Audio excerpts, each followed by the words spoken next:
Salut les rôlistes, j'espère que vous allez bien. J'espère que tu vas bien, toi, là-bas derrière ton écran. Bientôt le déconfinement, bientôt les fêtes de fin d'année.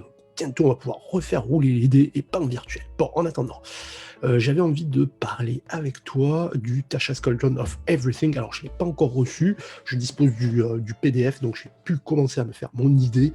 Peut-être que tu t'en es rendu compte en voyant les différents posts que je fais sur le groupe Jeux de rôle Passion. Bon, non, là en fait, je parlais du livre, mais je veux surtout parler de la polémique qu'il y a tout autour.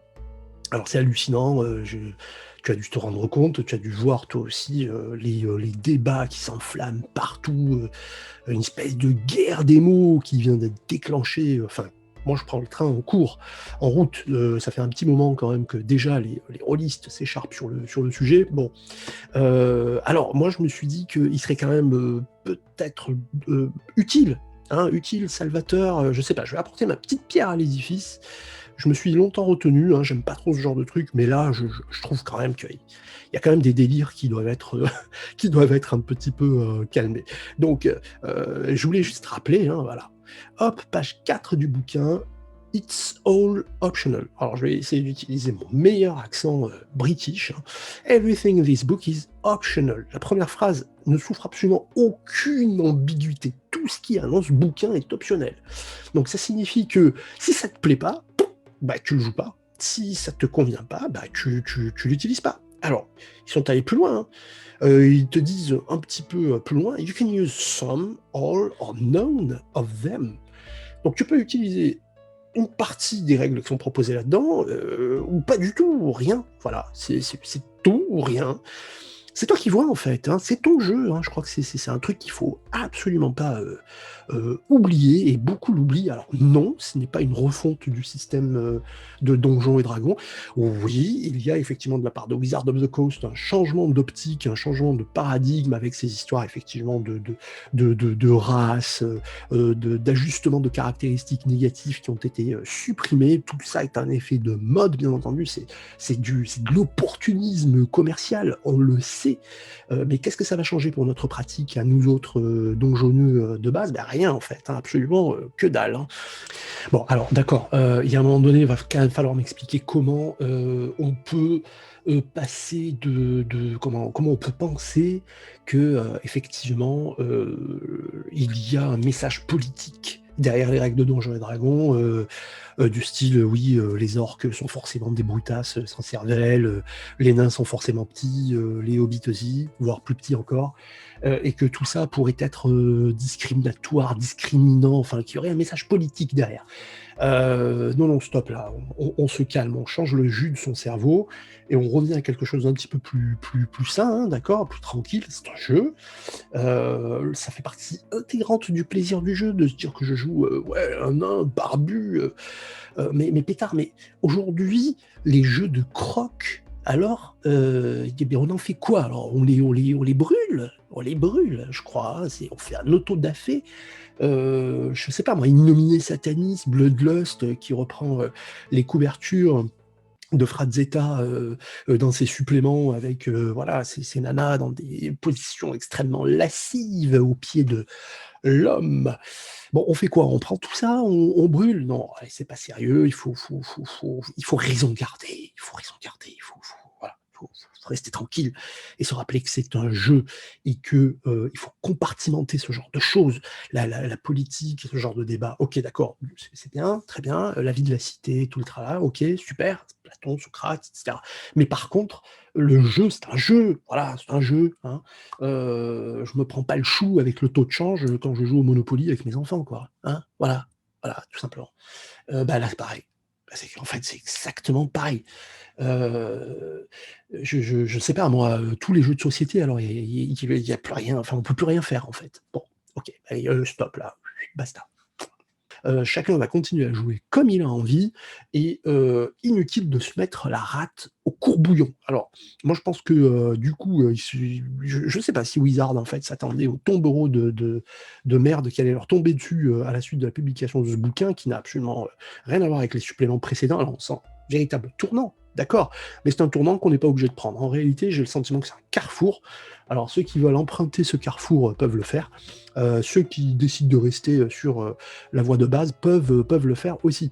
Donc, have fun, voilà, le point numéro 10, il est là. Have fun, you don't need to know every rule to enjoy D&D, and each group has its own style, different ways it likes to tell stories and to use the rules.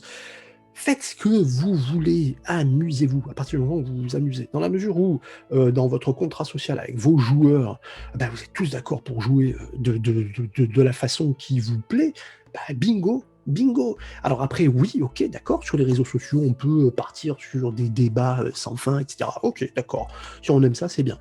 Mais à ce moment-là, c'est juste pour le goût de la rhétorique. Alors, moi, j'aime bien la rhétorique, hein, personnellement aussi, mais sur les réseaux sociaux, ça troll assez rapidement et on tombe assez rapidement sur des discours qui sont parfois désobligeants, hein, pour pas dire carrément haineux, parce que bah, il y a les pour le Tasha's Cauldron of Everything et puis il y a les contre le Tasha's Cauldron of Everything. Restons tranquilles, ne perdons pas notre calme. Tout ceci n'est qu'un jeu.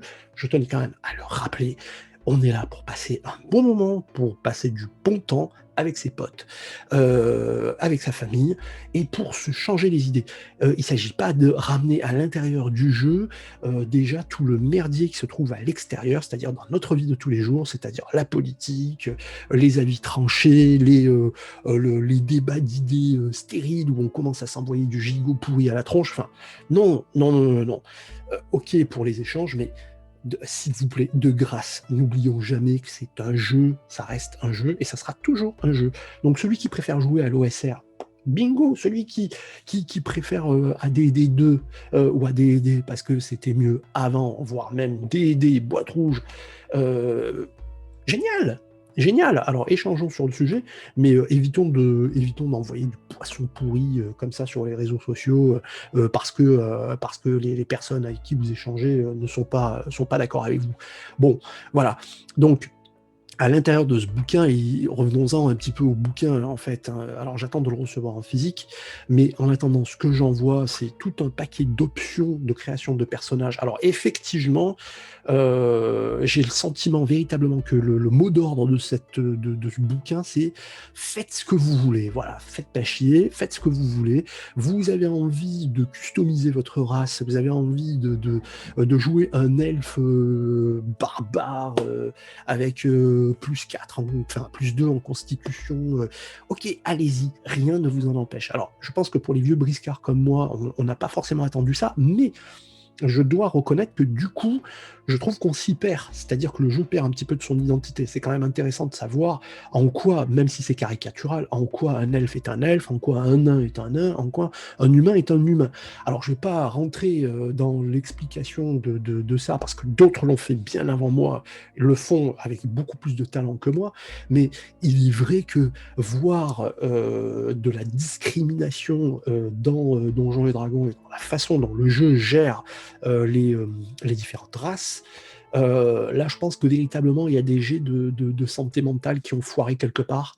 Il y a des trucs qui ont juste voilà, là il y a du délire absolu. On est sur un jeu. Les jeux ont des règles, les races des personnages font partie intégrante de ces règles et de ce jeu. Donc donner des bonus et des malus, c'est rien d'autre que de créer en fait des différences entre ces races, ce qui va permettre de jouer des builds, des optimisations plus ou moins réussies. Voilà, je vais être nain et puis je vais prendre tel don et puis j'utiliserai tel objet parce que ça, combiné avec ça, ça va me donner d'un point de vue statistique des bonus. Donc voilà, bingo. Si du jour au lendemain, effectivement, on se retrouve à ne plus avoir ce genre de repère, qui est optionnel, je le répète, revois le début de ma vidéo, hein, voilà. Bon, si tu prends le truc en cours de route. Donc, si en fait, on perd ces repères-là, et finalement, j'ai le sentiment qu'on ne sait plus trop à quel jeu on joue. Alors oui, il y a toujours le D20, il y a toujours, voilà, ok, les avantages, les caracs qui n'ont pas changé, mais je trouve que effectivement le système d'un jeu est censé refléter l'intention du jeu. Donc Une fois de plus, d'autres le disent bien mieux que moi, mais je pense que l'essentiel, c'est ça. Et là, en fait, en enlevant les spécificités des races, en supprimant même la notion de race, je trouve que le jeu se perd. Et il est vrai que si la gamme venait à se développer en ayant ce nouveau paradigme comme base, et je suis quand même nettement moins séduit. Et je pense qu'il y a de fortes chances que j'en reste à ce qui a été produit jusqu'ici, hein, c'est-à-dire manuel des joueurs, bestiaire, guide du maître, les différents manuels monstrueux qui sont parus. Et puis basta. Si le reste de la production s'appuie sur ce qui vient d'être publié dans le Tasha's Cauldron of Everything, mais je ne le crois pas, eh ben franchement, c'est vrai que ça m'intéresse moins. Alors, bon, bah, peut-être que je suis resté nostalgique, peut-être que j'ai une vision rétrograde du jeu, je ne le pense pas. Mais après tout, on s'en tape. Voilà mon avis sur le Tasha's Cauldron of Everything. Je reviendrai un petit peu plus en détail sur ce qu'il propose, parce qu'il y a quand même des choses bien. Il y a quand même, par exemple, le système des patrons, qui a été repris de Eberron, qui est extrêmement intéressant, qui permet de trouver une motivation au groupe de personnages, à l'ensemble des personnages dès le début du jeu, ce qui permet d'éviter les groupes de personnages qui n'ont rien à faire ensemble en fait. Ça c'est intéressant, de nouveaux objets magiques, de nouveaux sortilèges, il y a quand même certaines choses qui sont bonnes à prendre. Tout n'est pas à jeter. Ne jetons pas le dragon avec l'eau du bain. Voilà. Bon, voilà ce que je voulais dire sur le Tasha's Cauldron of Everything pour l'instant. J'y reviendrai plus en détail, tu l'as compris. En attendant, joue, joue, ne te prends pas la tête avec des considérations qui n'ont rien à voir avec le jeu. Prends du bon temps, la vie est courte. Donc, amuse-toi, lis beaucoup aussi. Et je te donne rendez-vous pour une prochaine vidéo très, très, très rapidement.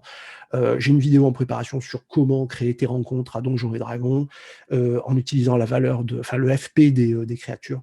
Je pense que tout ça devrait te plaire. Et puis, j'ai encore pas mal de choses sur l'Empire des Cerisiers. Si tu ne connais pas, j'ai une petite vidéo sur la chaîne qui pourra t'en dire davantage sur cet univers fabuleux, sur le jeu de Olivier Sanfilippo, jeu de rôle japonisant. Bon, allez, en attendant, porte-toi bien et je te dis à très bientôt. Ciao, ciao.